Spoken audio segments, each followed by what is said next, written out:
Hello bachcho, let's read this question. The question says, in Searle's experiment, which is used to find Young's modulus of elasticity, the diameter of the experimental wire is d equals to 0.05 centimeter, measured by a scale of least count 0.001 centimeter, and length is L equals to 110 centimeter, measured by a scale of least count 0.1 centimeter.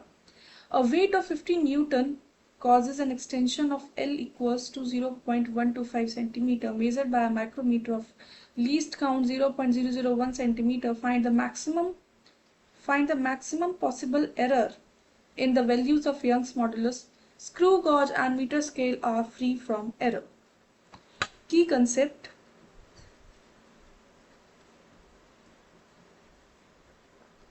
की concept जो है हमारा यहाँ पे है वो है Young's modulus.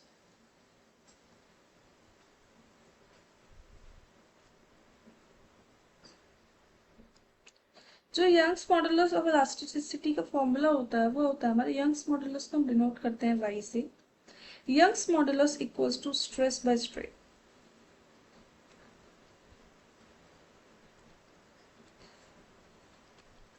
और स्ट्रेस होता है हमारा force by area of cross section, और स्ट्रेन होता है हमारा change in length by original length.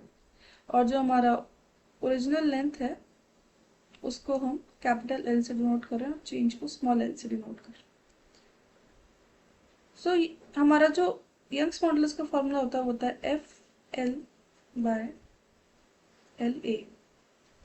So according to the question जो हमें गिवन है उस अकॉर्डिंग हम सबसे पहले जो हमारा यंग्स मॉडुलस है वो निकालते हैं।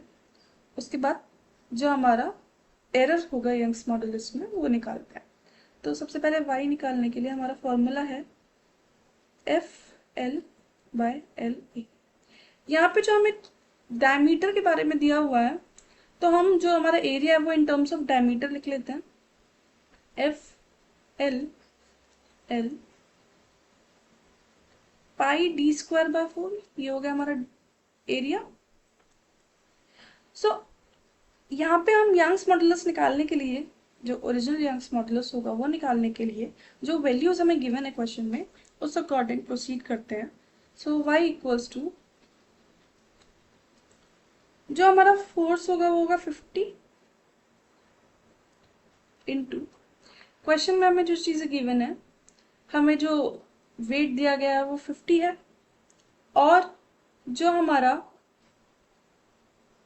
L है लेंथ हमें गिवन है क्वेश्चन में 110 सेंटीमीटर। इसको हम मीटर में कन्वर्ट कर लेते हैं। तो इसको हम मीटर में कन्वर्ट करते हैं तो हमारा हो जाएगा 1.1 डिवाइडेड बाय, उसके बाद है हमारे पास change in length. Change in length जो है हमारा वो गिवन है हमें 0.125 सेंटीमीटर। तो ये हमारा चेंज इन लेंथ। इसको भी चेंज कर लेते, कन्वर्ट कर लेते, तो ये हो जाएगा 125 इंटू 10⁻³ अब हमारा जो एरिया है वो हो जाएगा पाई डी स्क्वायर है 5 इंटू 10⁻⁻4 होल स्क्वायर, और 4 को हम न्यूमरेटर में ले जाते हैं। सो इसको हम सिंप्लीफाई करते हैं। तो सिंप्लीफाई करने के बाद जो हमारा आंसर आएगा यंग्स मॉडुलस का वो आएगा 2.24 इंटू 10⁻11 न्यूटन पर मीटर स्क्वायर। ये हो गया हमारा ओरिजिनल यंग्स मॉडुलस।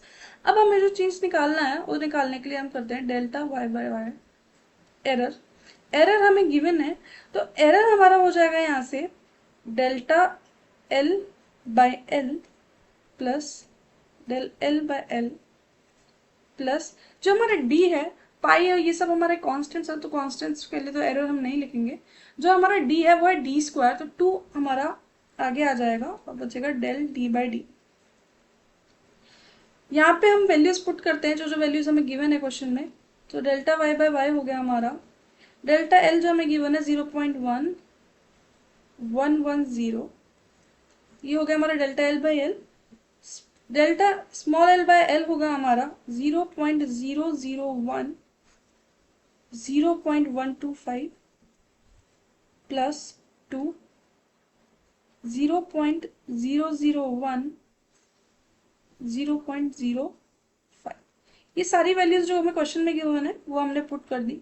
तो इसे अगर हम सिंप्लीफाई करते हैं तो ऑन सिंप्लीफाइंग जो हमारे पास डेल्टा वाई बाई वाई की जो वैल्यू आएगी वो आएगी 0.0489।